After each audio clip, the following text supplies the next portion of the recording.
Good morning students. आज मैं 8th class का षष्ठा पाठः गृहं शून्य सुतां विना पढ़ाऊँगी। इसमें क्या बताया है, इस ज़माने में जो कन्याओं की हत्या पर रोक लगाने के लिए और उन्हें ऊंची शिक्षा देने के लिए प्रेरणा हेतु यह चैप्टर बनाया गया है, लिखा गया है। समाज में लड़के और लड़कियों के बीच जो भेदभाव होता है वह आज भी समाज में यहाँ वहाँ देखा जा सकता है तथा लड़कियों को हीन भावना से देखा जाता है तथा इस पाठ में यह बताया है कि लड़के और लड़की में कोई अंतर नहीं होता है, दोनों समान हैं और दोनों को उचित शिक्षा दे सकते हैं और दोनों को अच्छा मनुष्य बना सकते हैं। तो पहले मैं इस चैप्टर को पढ़ूंगी, बाद में तुम्हें मैं इसका अर्थ समझाऊंगी। शालिनी ग्रीष्मावकाशे पितृगृहम् आगच्छति, सर्वे प्रसन्नमनसः तस्य स्वागतं कुर्वन्ति, परं तस्य भ्रातृजाया उदासीना एव दृश्यते। शालिनी भ्रातृजाया चिन्तिता एव प्रतीयसे, सर्वे कुशलं खलु? माला आं शालिनी कुशलिनी अहम्, तौदर्थ किम् आनयानि शीतल्पे चायं वा? शालिनी अधुना तु किमपि न वाञ्छामि, रात्रौ सवेः सह भोजनमेव करिष्यामि। भोजनकाले अपि मालायाः मनोदशा स्वस्था न प्रतीयते स्म, परं सा मुखेन किमपि नोद्वति। राकेशः भगिनी शालिनी, दिष्टया त्वं समागतः, अतः मम कार्यालये एका महत्वपूर्णः गोष्ठी सहसैव निश्चितः। अद्य मालाया चिकित्साया सह मेलनस्य समयः निर्धारितः। त्वं मालयाः सह चिकित्सकां प्रतिगच्छ, तस्य परामर्शानुसारं यद् विधेयं तद् सम्पादय। शालिनी किमभवत्? भ्रातृजायायाः स्वास्थ्यं समीचीनं नास्ति। अहं तु वः प्रभृति पश्यामि, सः स्वस्था न प्रतिभाति इति प्रतीयते स्म। राकेश चिन्तायाः विषयः नास्ति, त्वं मालाया सह गच्छ, मार्गे सा सर्वे ज्ञापयिष्यति। माला शालिनी च चिकित्सकां प्रति गच्छन्तौ वार्ताः कुरुताः। शालिनी किमभवत्? भ्रातृजाया का समस्या अस्ति?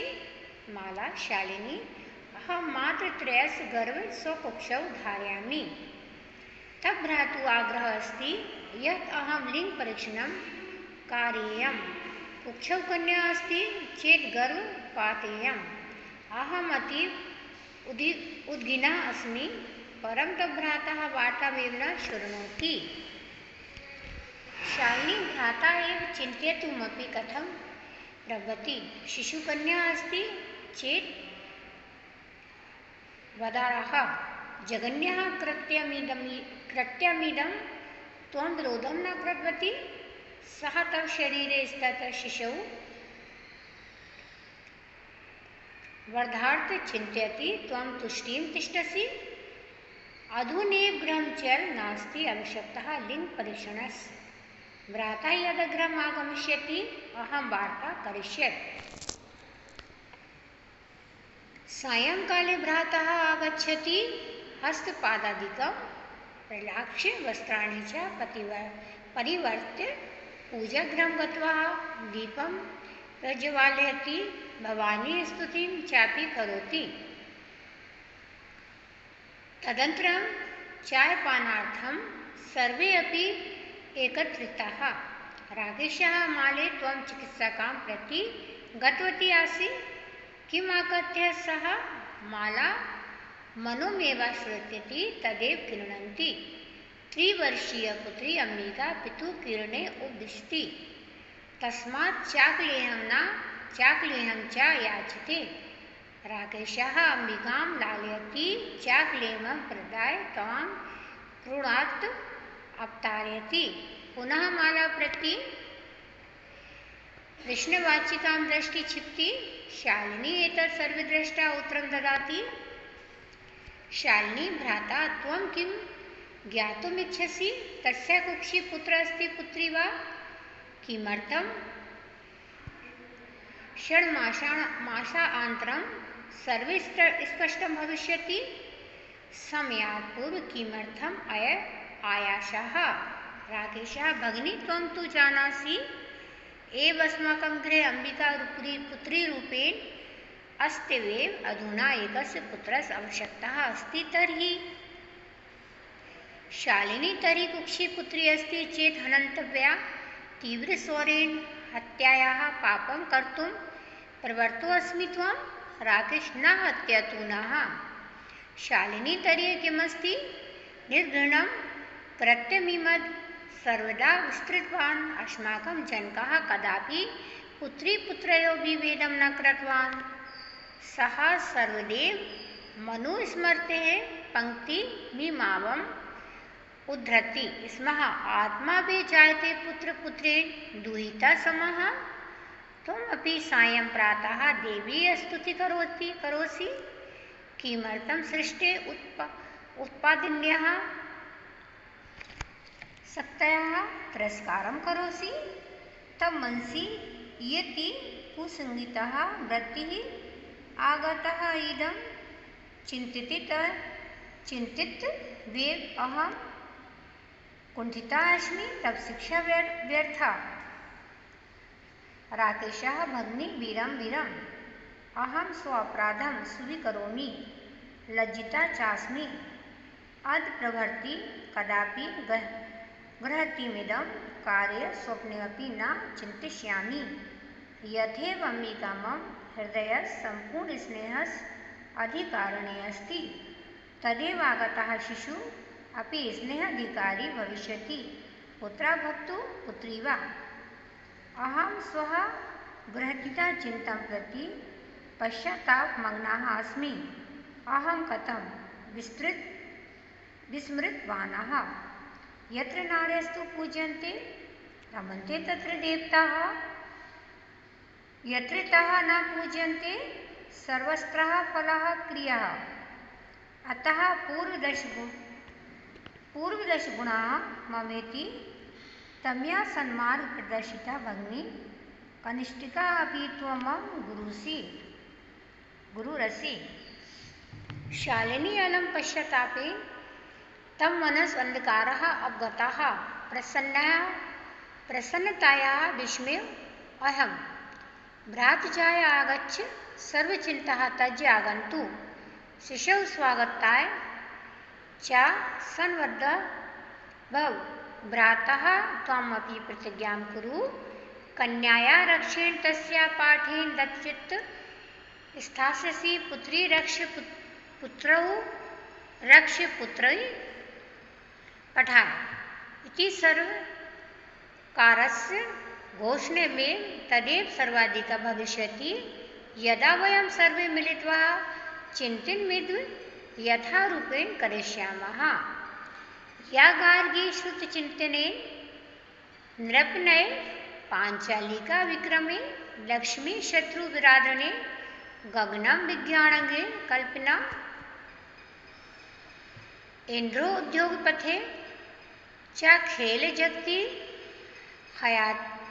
हयातः वितः सायना सैन्यं स्त्री सफलतासु दिक्षु सबलः सर्वे सदोक्त समाधान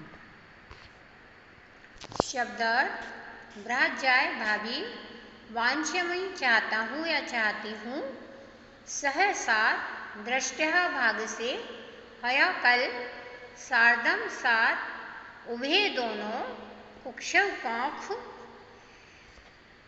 उद्दिगनः चिंतित वार्दाः वद के योग किरणः गंधी आयासः प्रयास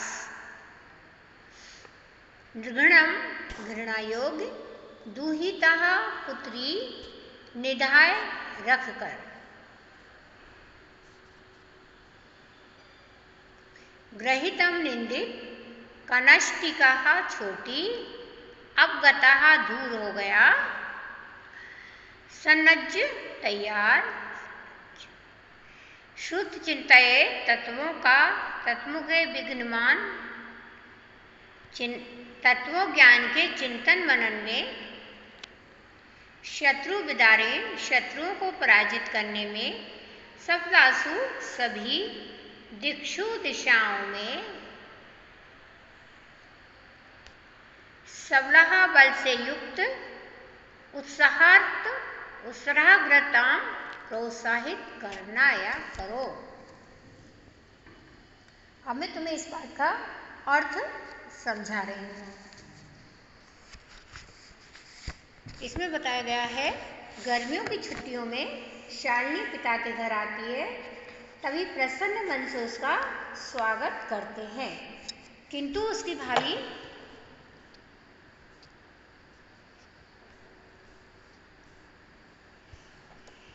उसकी जो भाभी रहती है वह उदासीन यानी कि उदास दिखाई देती है। शालिनी भाभी तुम कुछ परेशान हो, सब कुशल तो है? शालिनी हाँ मैं कुशल हूँ, तुम्हारे लिए क्या लाऊं? ठंडी चाय या कुछ ठंडा या कुछ गरम या चाय? शालिनी अभी मैं कुछ नहीं चाहती, रात्रि में सबके साथ ही भोजन करूँगी। भोजन के समय माला की मानसिक दशा ठीक नहीं लग रही थी, किंतु उसके मुख में कुछ भी नहीं कहा। राकेश बहन शालिनी भाग्य से तुम आ गई हो। मेरे कार्यालय में आज एक महत्वपूर्ण गोष्ठी अचानक आ गई है या निश्चित हो गई है। आज ही माला को चिकित्सा के साथ मिलने के समय निर्धारित है। तुम माला के साथ चिकित्सा के पास जाओ और उससे परामर्श के अनुसार जो करना हो वह करो। शालिनी क्या हुआ? भाभी का स्वास्थ्य ठीक तो है? मैं तो कल से ही देख रही हूँ, ऐसा लग रहा है कि वह ठीक नहीं है।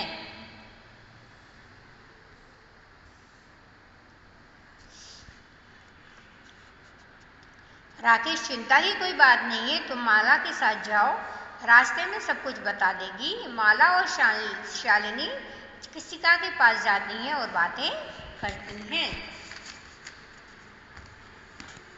शालिनी क्या हुआ भाभी, क्या समस्या है? माला शालिनी मैं 3 महीने से गर्भ धारण किए हुए हूँ और तुम्हारे भाई ने जिद को पकड़ लिया है कि वह लिंग परीक्षण कराऊं। कोख में यदि कन्या हो तो मैं गर्भपात करवा दूं। यही कारण है मेरे उदासीन रहने का। भाई ऐसा क्यों सोच रहे हैं? शालिनी ने अपनी भाभी से कहा। शिशु यदि कन्या है तो वध के योग है।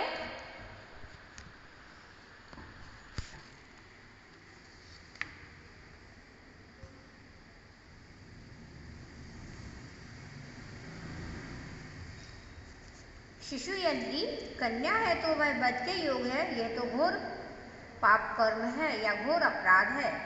तुमने इसका विरोध नहीं किया। वह तुम्हारे शरीर में इसके शिशु की हत्या के लिए सोच रहे हैं और तुम चुप हो। अभी घर चलो, लिंग जांच की आवश्यकता नहीं है। भाई जब घर आएंगे तो मैं उनसे बात कर लूंगी। भाई शाम को जब घर आते हैं, हाथ पैर धोकर, कपड़े बदलकर और स्नान घर में जाकर पूजा का दीपक जलाते हैं तथा देवी की स्तुति भी करते हैं। उसके बाद चाय पीने के लिए एकत्रित हो जाते हैं।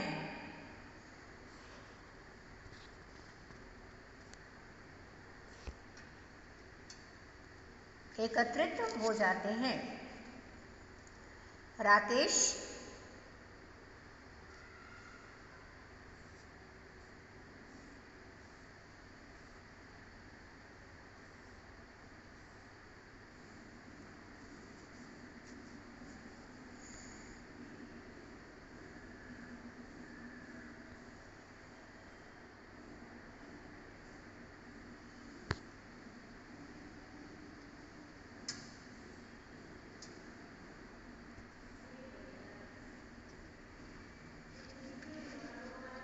राकेश माला तुम चिकित्सा के साथ पास गई थी, उसने क्या कहा?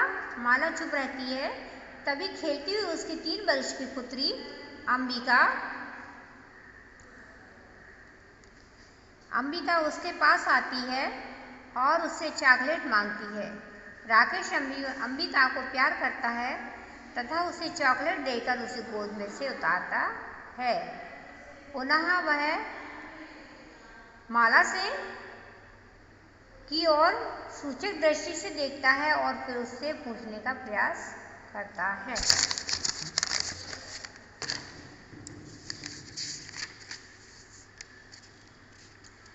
शालिनी, भाई क्या तुम जानते हो कि उसकी कोख में पुत्र है या पुत्री? किस लिए 6 महीने के बाद स्पष्ट हो जाएगा। यह समय प्रयास से पहले का नहीं है। राकेश, बहन क्या तुम जानती नहीं हो कि हमारे घर में पुत्री रूप में अंबिका है। अब मैं एक पुत्र की इच्छा रखता हूँ और मुझे एक पुत्र की आवश्यकता तो है। शालिनी, तो यदि कोख में पुत्री है तो क्या उसमें हत्या के योग है? ऊंची आवाज में, तुम हत्या का पाप करने में लगे हो? नहीं, हत्या तो नहीं। शालिनी, तो यह घृणा का यह कार्य क्यों कर रहे हो? तुम पूरी तरह भूल गए हो कि हमारे पिताजी ने कभी भी पुत्री और पुत्र में भेद नहीं किया है। वे हमेशा मनुस्मृति की इस पंक्ति का उदाहरण देते हैं। आत्मा के रूप में पुत्र उत्पन्न होता है। पुत्री और पुत्री दोनों एक समान है। तुम भी सुबह शाम देवी की स्तुति करते हो तो सृष्टि की उत्पादन शक्ति का तिरस्कार क्यों कर रहे हो? तुम्हारे मन में इतना दुष्ट विचार आया कैसे? यह सोचकर ही मैं पत्थर हो गई हूँ। तुम्हारी शिक्षा का व्यर्थ हो गई है।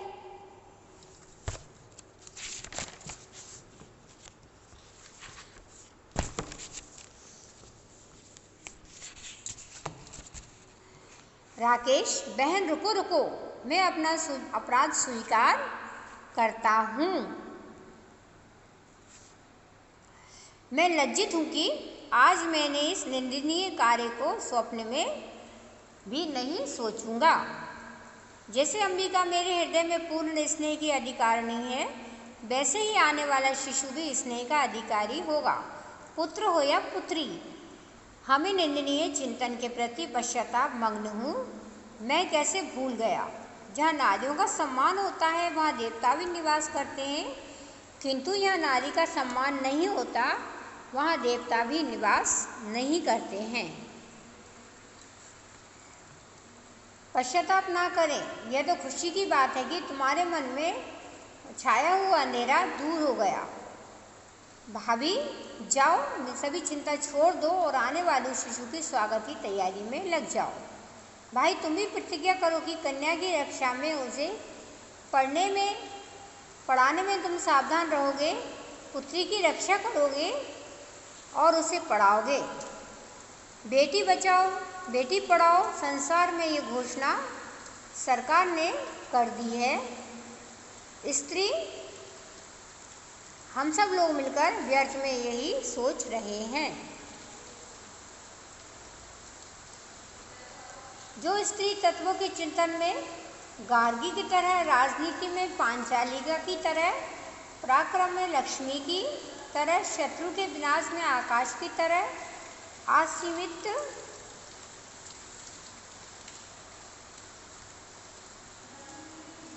विज्ञान के क्षेत्र में कल्पना की तरह, इंद्र के श्रम के मार्ग में तथा खेल जगत में प्रशंसनीय तथा चारों ओर प्रशंसित साइना की तरह है, ऐसी